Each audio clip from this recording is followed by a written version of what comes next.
Today we will be enjoying the story of Raja Harishchandra, a story that is so powerful that when the first movie was made in India, the story of Raja Harishchandra was told.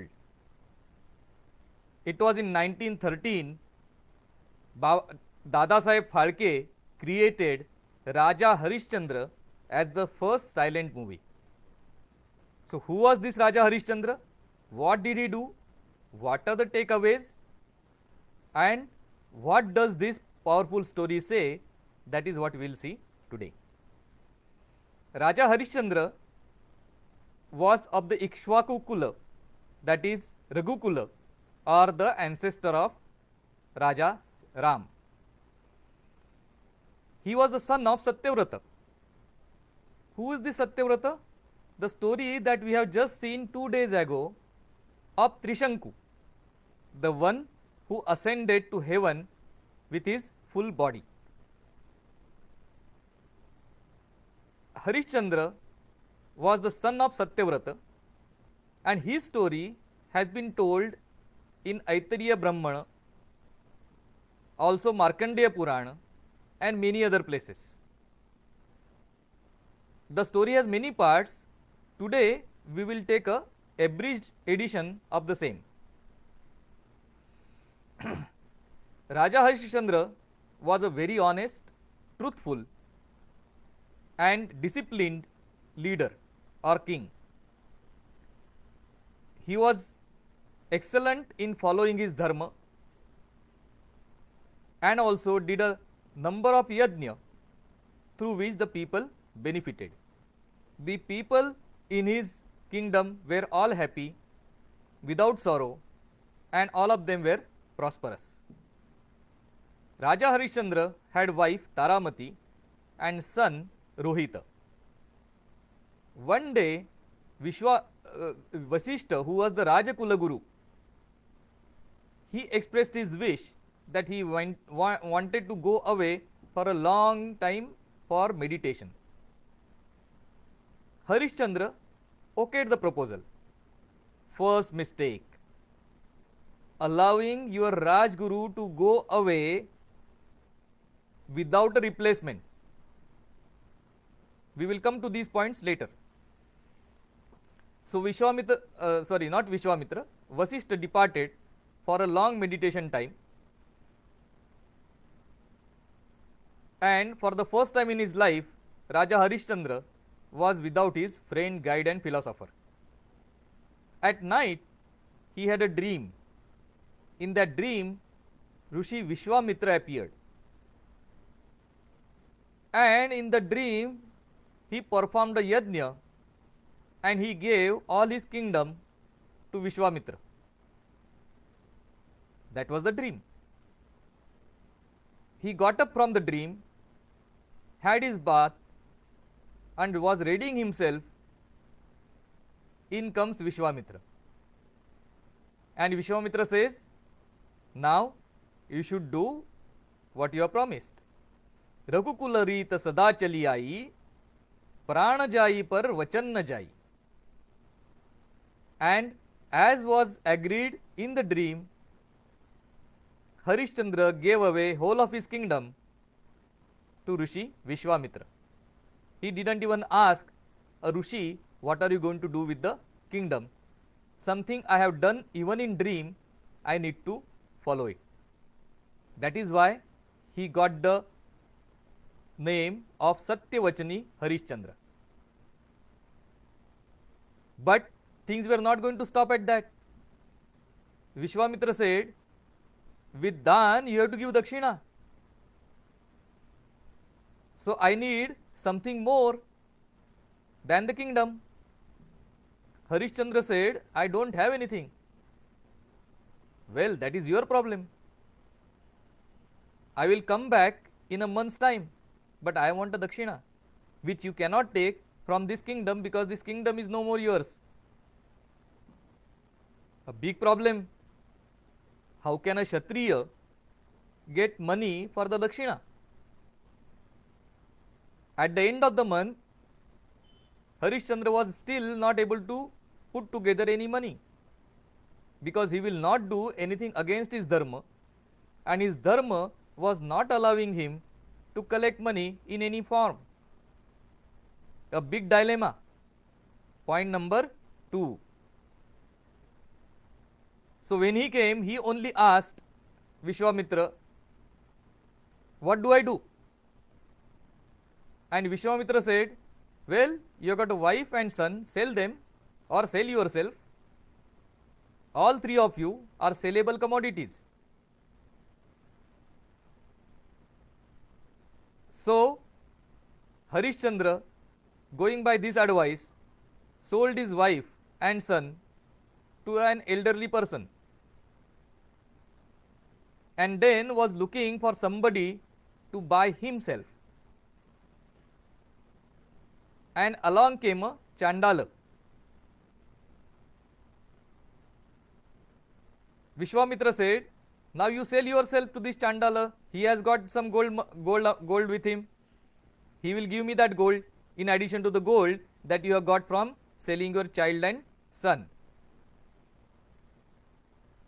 Harishchandra said, I am a Kshatriya, and if I get sold or if I sell myself to him, the Chandala, I will not be able to perform my dharma. So this is something against dharma. I will not do something that is against dharma. I should be able to follow my dharma, because so far what I have done, given the kingdom away, or even given my child and wife away, all is this following my dharma. So Vishwamitra said, fine, I will give you gold, you sell yourself to me. To which Harishchandra agreed. After that, Vishwamitra said, now you are my dasa, I sell you to this Chandala, go with him. Now because he had already become a dasa, there was no dharma to be protected. So this is something Harishchandra had to agree with. This is point number 3. A legal dispute or legal argument, as we will say, or loophole argument. So the Chandala took Harishchandra along with him and put him on the job of maintaining the crematorium. Maintaining the crematorium meant anybody that came there for cremation, Harishchandra would have to provide wood for it, arrange for the cremation at a small fee. That fee was to be divided between Harishchandra and his owner, the Chandala.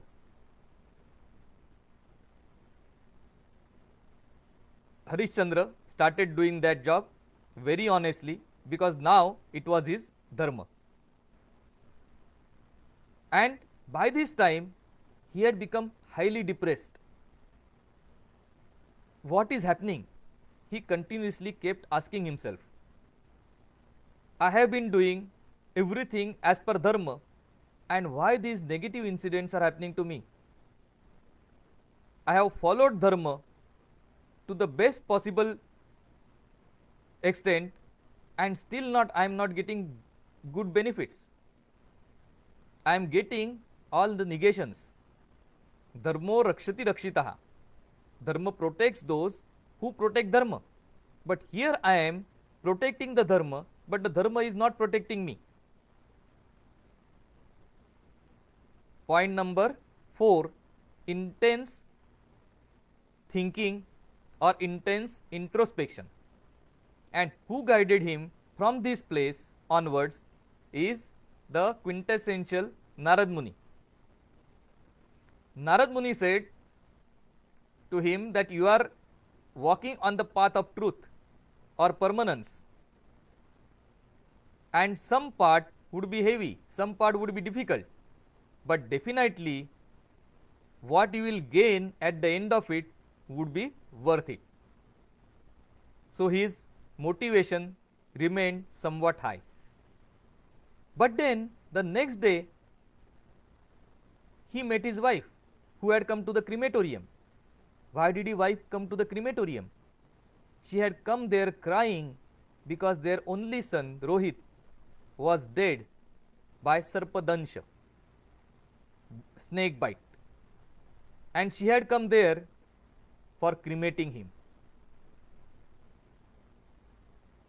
Raja Harishchandra was distraught, the only son, and he is dead. But even then, when his wife Taramati asked him to cremate the son, he said, I can't do that. I need money, because it is my dharma now to pay the owner, and I cannot be dishonest with the owner. If you do not have money, I don't have money, you don't have money, it is own son, but I can't cremate him here because that would be a dishonest work or dishonest behavior. And this was the point where the test of Harishchandra was complete. Vishwamitra appeared to him, Devata appeared to him, and praised him for remaining on the side of dharma, come what may. He had passed the whole exam with flying colors. And what did they offer him? They offered him, which was the aim of his father, Sadeha Swargarohan. And what did Harishchandra say? Harishchandra said, I cannot go to Swarga without my wife, my child, and my citizens. The citizens of my country have helped me reach this point, and I can't let them separate from me. So if you are giving me Swargarohan, either all of them along with me go to Swarga, me, my family, my citizens, or none of us goes. That is my dharma. And this pleased the Devata and Vishwamitra to a great extent, and they praised Harishchandra even more. And not only that, they gave him so many boons that heavens appeared on earth, and he ruled for a long time, where the citizens were prosperous, happy, and the whole kingdom boomed. That is the story of Raja Harishchandra.